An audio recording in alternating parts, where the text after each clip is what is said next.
Spoštovane gledalke, cenjeni gledalci, lepo pozdravljeni, dobrodošli, to so dogodki dneva. V Celju konec tedna izpeljali 3. Maksimilijanov dan. Letošnja ogrevalna sezona se je v Celju začela konec preteklega meseca. Ivo Boscarol je bil gost Tehnoparkovega Tehnopodcasta. Laščani presenetljivo slavili v Domžalah, rogaški lokalni derbi s Polzelo. Zavod Celeja Celje in Mestna občina Celje sta v sodelovanju s številnimi partnerji konec prejšnjega tedna, ko je godoval zavetnik Celja, sveti Maksimilijan Celjski, v celjskem mestnem središču pripravila 3. Maksimilijanov dan. Ob tej priložnosti so premierno predstavili knjigo Maksimilijan Celjski in krstno izvedbo skladbe Maksimilijan Celjski skladateljice Tadeje Vulc. Minuli vikend je v Knežjem mestu minil v znamenju Maksimilijana Celjskega. V sklopu 3. Maksimilijanovega dne so v Celju pripravili pestro dogajanje za vse generacije in okuse. Letos bo sicer potekal 2 dni. Začeli smo s plesno promenado, kjer so se nam pridružile plesne šole. Potem imamo grižljaje v mestu, kjer se nam je pridružila mestna četrt, slikanje v živo, kaligrafsko delavnico, lov na zaklad. Na glavnem trgu so na ogled postavili še občasno razstavo o svetem Maksimilijanu Celjskem in začetkih krščanstva v rimski Celeji, ki so jo pripravili v Pokrajinskem muzeju Celje. V prostoru začasne rabe pa je na ogled slikarska razstava KPD Svoboda Celje. Na 3 točkah v mestu so se nam pridružili tudi lajnarji. Imeli smo tudi točke srečanja pri lokalnih gostinskih ponudnikih. Na glavnem trgu je bila tudi Maksimilijanova knjiga opisov, kjer so se lahko opisali vsi Maksimilijani in Maksimilijanke ter njihove izpeljanke. Poleg Alminega literarnega pohoda, ki postaja del Maksimilijanovega dne, je celjska Mohorjeva družba na glavnem trgu pripravila premierno predstavitev romana Alme M. Karlin o Maksimilijanu Celjskem. Nekaj bolj duhovno modernega, v smislu nekega New Age-a skoraj da. Morda je to moj predsodek do avtorice Alme M. Karlin. Potem sem pa našel tako rekoč študijski pristop do religij starega časa in eno veliko širino do teh religij, vključno s krščanstvom. In seveda ne toliko spopad religij, kot dialog med njimi. To me je najbolj nagovorilo v romanu. Religije so v dialogu med seboj in vsaka drugo podpira na poti k resnici. In to je zgleda, da je to skoraj tako kot neke vrste Almina duhovna oporoka. V okviru 4. Alminega literarnega pohoda, prav po sledeh svetega Maksimilijana Celjskega, obiskali smo njegovo cerkvico, njegovo kapelo, se seznanili z njegovo legendo in prav letos smo torej načrtovali, da bomo Almin pohod in Maksimilijanov dan povezali z nekim posebnim praznikom in to je izid Alminega doslej še nikoli objavljenega dela, ki je v celoti posvečen temu izjemnemu liku, ki je zavetnik, sozaščitnik celjske škofije in človek, ki ga je Alma opisala kot zvezda modrosti, ki pač mora slediti. Svojo stojnico se je na glavnem trgu predstavila tudi mestna četrt Center. Ja, mi smo se pridružili k tej organizaciji, pač bili smo povabljeni in smo pač pristopili za to, da se malo promoviramo, predstavimo, sestanemo z našimi krajani, pa s tistimi tudi, ki bivajo z nami. Namreč v Celju naša mestna četrt Center Celje predstavlja pač ozek del Celja, vendar v Celje pač tudi v center prihajajo iz raznih krajev ljudje in tudi z njimi želimo sobivati v dobrem, kolikor se le da. Včeraj, na dan, ko goduje sveti Maksimilijan Celjski, pa so pripravili še slovesnost o poimenovanju parka svetega Maksimilijana Celjskega. Na slovesnosti je zbor Kolegium Vokale Celje pod vodstvom Davida Preložnika krstno izvedel skladbo Maksimilijan Celjski, avtorice besedila in glasbe Tadeje Vulc.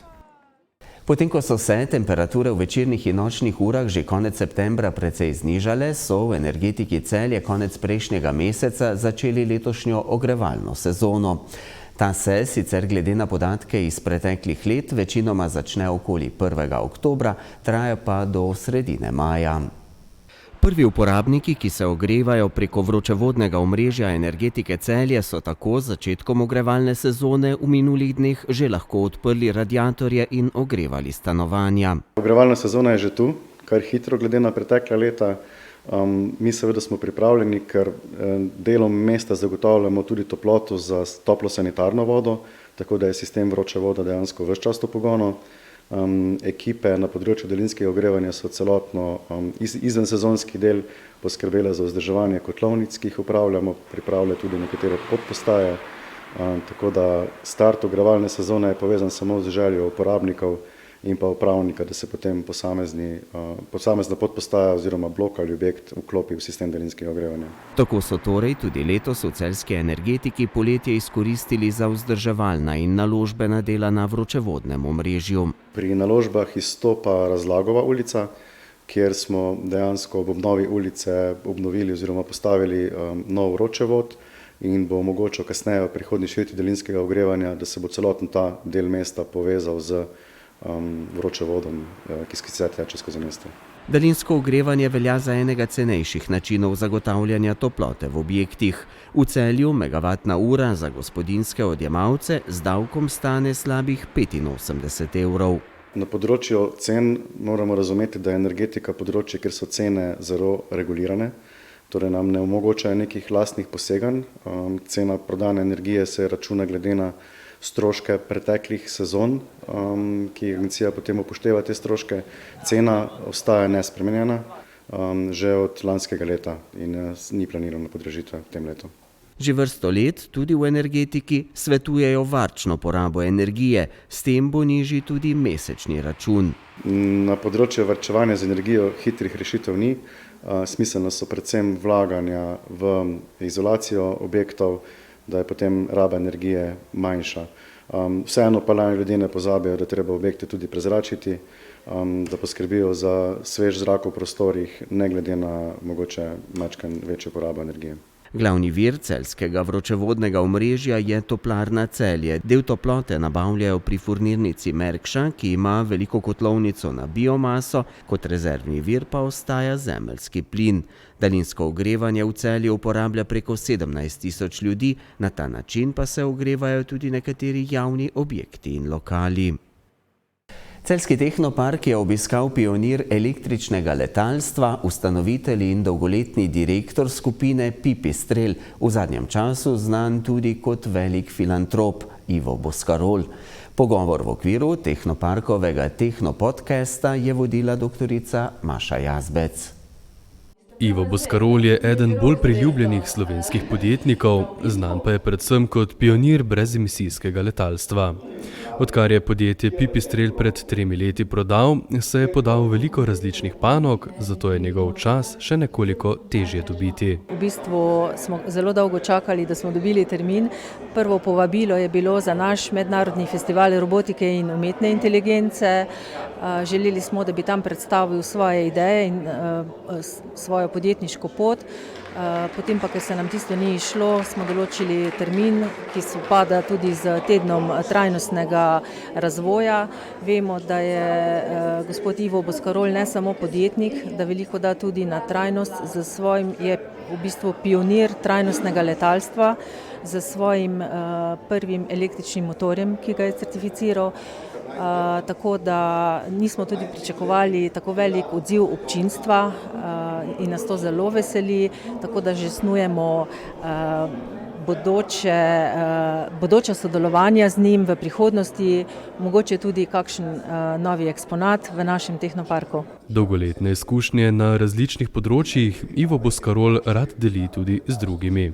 Tukaj vem, da bo precej takih, ki imajo veliko znanja, morda jim pa manjkajo izkušnje.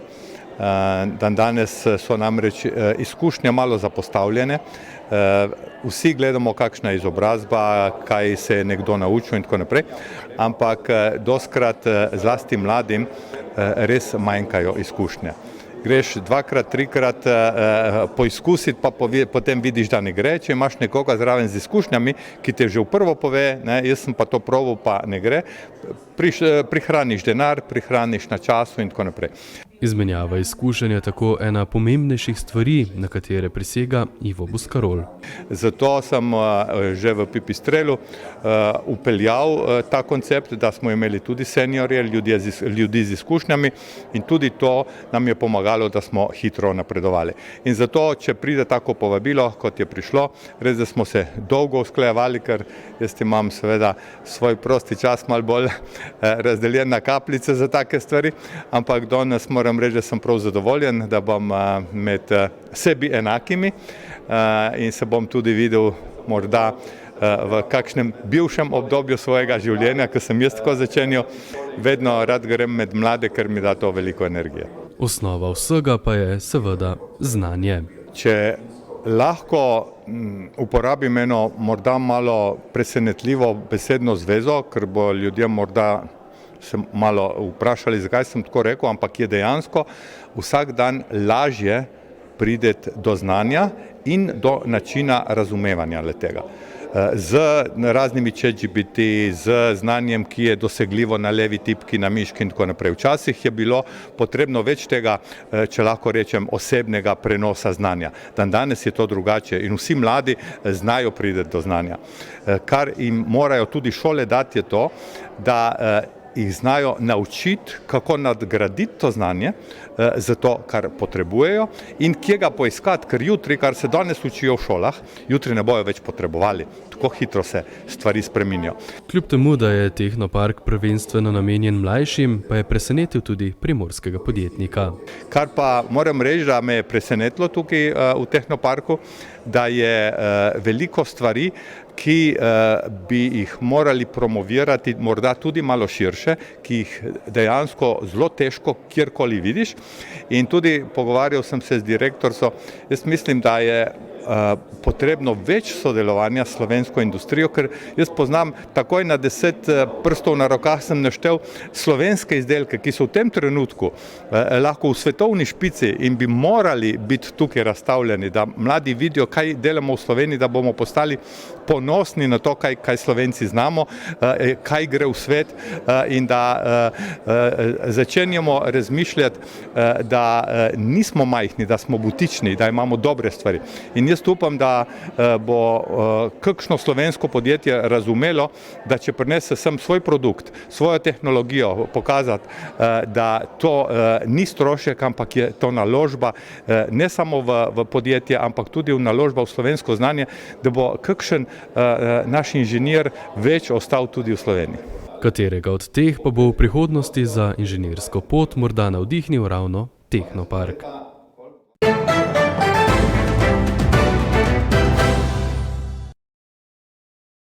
Za največje presenečenje tretjega kroga košarkarskega državnega prvenstva so poskrbeli košarkarji Zlatoroga, ki so z 98-80 zmagali na gostovanju pri Heliosu v Domžalah. Lokalni derbi med Rogaško in Hopsi so s 95-89 dobili gostitelji.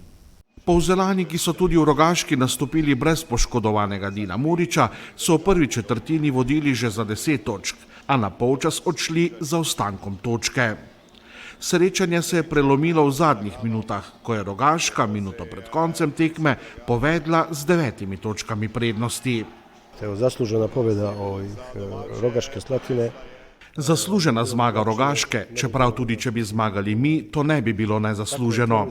Tekmo smo dobro odprli in odigrali dobrih uvodnih 15 minut.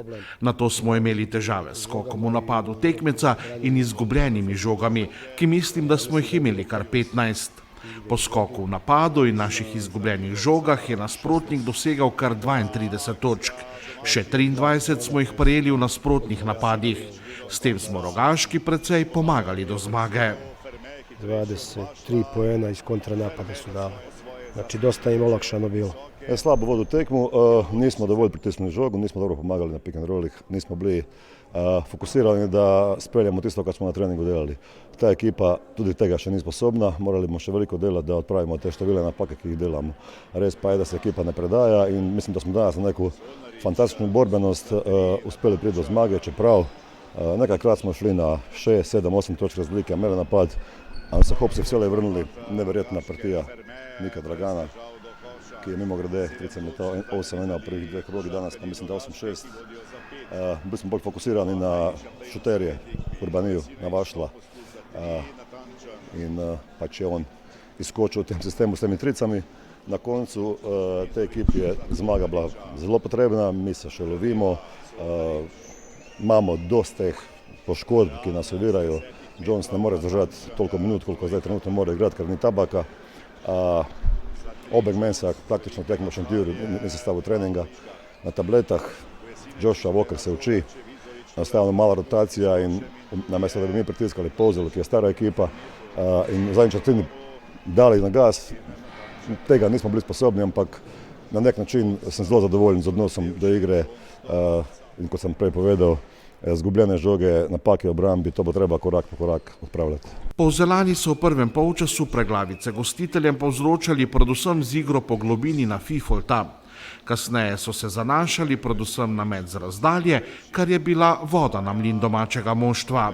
Da, uzimali smo Kar nekaj metov je bilo tudi nerezonskih. Dogovor je bil, da žogo spuščamo pod koš na Fifolta, ta pa potem s podajami išče proste igralce za met z razdalje. Namesto tega smo tekmecu kar nekaj žog dali dobesedno v roke in mu omogočili, da na lahek način pride do točk. Završavali sa lakim poenim.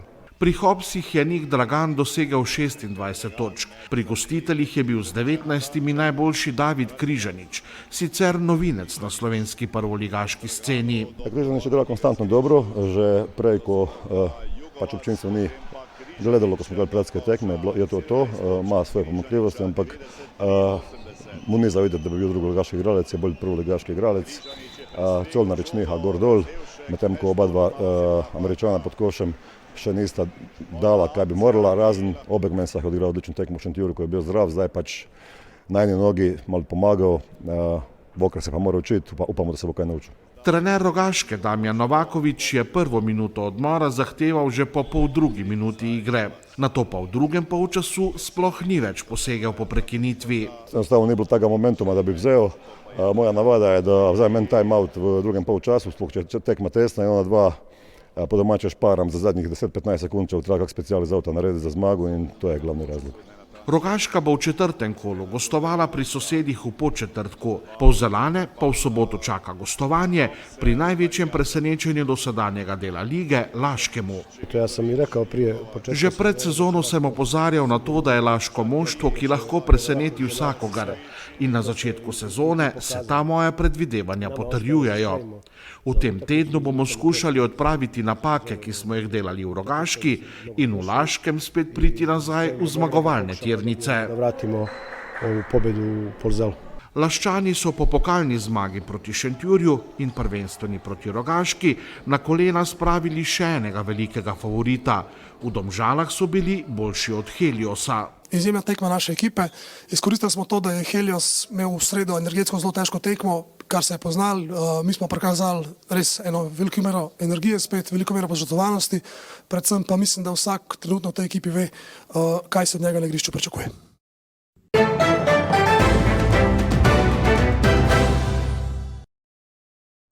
Jutri bo na Primorskem pretežno jasno, drugod bo deloma jasno z občasno povečano oblačnostjo. Najnižje jutranje temperature bodo od 4 do 9, najvišje dnevne od 14 do 17, na Goriškem in v Istri okoli 20 stopinj Celzija. V sredo in v četrtek se bo nadaljevalo suho jesensko vreme. Več jasnine bo ob šibki burji na Primorskem, v notranjosti pa bo predvsem zjutraj in dopoldne marsikje precej megle ali nizke oblačnosti. Postopno bo nekoliko hladneje. To so bili dogodki dneva. Hvala, ker ste bili v naši družbi. Prijeten preostanek večera in nasvidenje znova jutri.